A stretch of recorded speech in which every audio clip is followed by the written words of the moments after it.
32 মেগাপিক্সেলের selfie camera আমরা সর্বপ্রথম ভিভো V15 প্রোতে দেখতে পাই, কিন্তু ওই ফোনটি ছিল বাজেটের বাইরে, অর্থাৎ 40,000 টাকা দাম ছিল। কিন্তু Xiaomi আমাদের জন্য নিয়ে আসতে চলেছে 32 মেগাপিক্সেলের সেলফি ক্যামেরা সহ একটি ফোন, এবং তার দাম রাখা হবে 10,000 রুপির ভিতরে, অর্থাৎ 12,500 থেকে 13,000 টাকার ভিতরে পেয়ে যাব আমরা এই ফোনটি।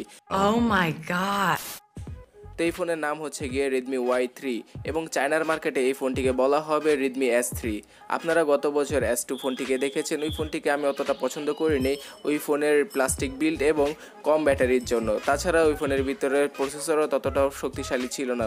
বাট Redmi Y3তে শুধুমাত্র সেলফি ক্যামেরা না, তার সাথে আরও বেশ কিছু চেঞ্জ নিয়ে আসছে Xiaomi, এবং এই ফোনের লঞ্চ ডেটও কিন্তু কনফার্ম হয়ে গেছে।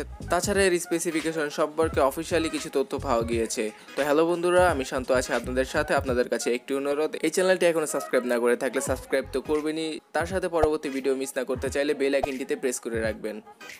Redmi Y2 অথবা S2 এর সাকসেসর হতে চলেছে Redmi Y3, এবং এই ফোনটিতে আমি বরাবরের মতোই বললাম যে 32 মেগাপিক্সেলের সেলফি ক্যামেরা দেখা পেয়ে যাব। তাছাড়া এই ফোনে থাকবে Redmi Note 7 এর মতো ডিজাইন। তো এই ফোনটির ভিতরে ব্যবহার করা হবে 6.26 ইঞ্চির একটি HD+ ডিসপ্লে।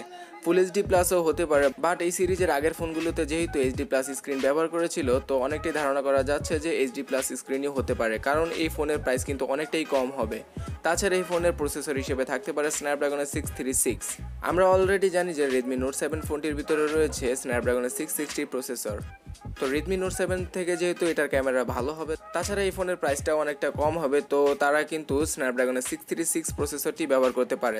তাছাড়া তারা কিন্তু মিডিয়াটেকের সাথেও যেতে পারে, যেমন হেলিওর P70 প্রসেসরটিও ব্যবহার করতে পারে। তবে Xiaomiর জনপ্রিয়তা যেহেতু স্ন্যাপড্রাগনের প্রসেসরের সাথে, তো আমি মনে করছি তারা স্ন্যাপড্রাগনের প্রসেসরটি ব্যবহার করবে। আর গত বছরের যে ফোনটি ছিল Redmi S2 অথবা Y2, সেই ফোনটির ভিতরে ছিল মাত্র 3000 mAh এর ব্যাটারি। তো ব্যাটারি নিয়ে অনেকেরই প্রবলেমে পড়তে হতো, কারণ ব্যাটারি ব্যাকআপ অতটা ভালো ছিল না। কিন্তু Xiaomi কিন্তু এটা টিজ করে দিয়েছে, তারা এবার 4000 কি 4000 mAh এর উপরে ব্যাটারি ব্যবহার করবে। আপনি এই টিজারটিতে দেখতে পাচ্ছেন। তাছাড়া এই ফোনটির ভিতরে ফাস্ট চার্জিং সুবিধা নাও থাকতে পারে, নর্মালি 10 ওয়াটের চার্জিং সুবিধা দেখা পেয়ে যাব আমরা এই ফোনটির ভিতরে। তাছাড়া এই ফোনের ফ্রন্ট ক্যামেরা সম্পর্কে তো বললাম, এই ফোনের ফ্রন্টে থাকবে 32 মেগাপিক্সেলের ক্যামেরা, এবং রিয়ার সাইডে থাকতে পারে 16+5 মেগাপিক্সেলের ক্যামেরা, অথবা 12+5 মেগাপিক্সেলের ক্যামেরা ব্যবহার করতে পারে এই ফোনের পিছনে Xiaomi।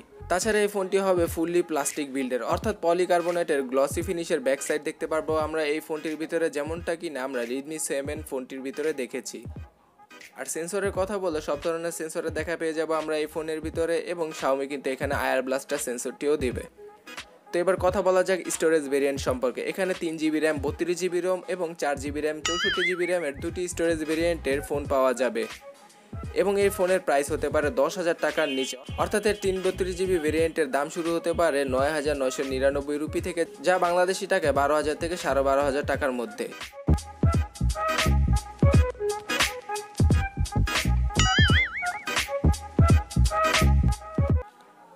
এবং অ্যাট দ্য এন্ড বলে রাখি এই ফোনটি কবে লঞ্চ হবে। এই ফোনটি লঞ্চ হবে আগামী 24শে এপ্রিল। আপনারা পোস্টারে দেখতে পাচ্ছেন, Xiaomi কিন্তু এটা রিসেন্টলি টুইট করেছে, এবং এটি কিন্তু এক্সক্লুসিভলি ইন্ডিয়াতে লঞ্চ হবে। তো লঞ্চ হলে আমি এই ফোনের একটি রিভিউ নিয়ে আসবো, তো সেটা মিস না করতে চাইলে অবশ্যই এই চ্যানেলটিকে সাবস্ক্রাইব করে পাশের বেল আইকনে ক্লিক করে রাখতে হবে। তাছাড়া এই ভিডিওটি ভালো লাগলে অবশ্যই নিচে লাইক বাটনে ক্লিক করে দিন, এবং এই চারপাশে 4টি ভিডিও দেখতে পারেন, এগুলো আপনার জন্য ইম্পর্টেন্ট হতে পারে। তো এই পর্যন্ত দেখার জন্য আপনাদের অনেক অনেক ধন্যবাদ। দেখা হচ্ছে পরবর্তী ভিডিওতে। টাটা।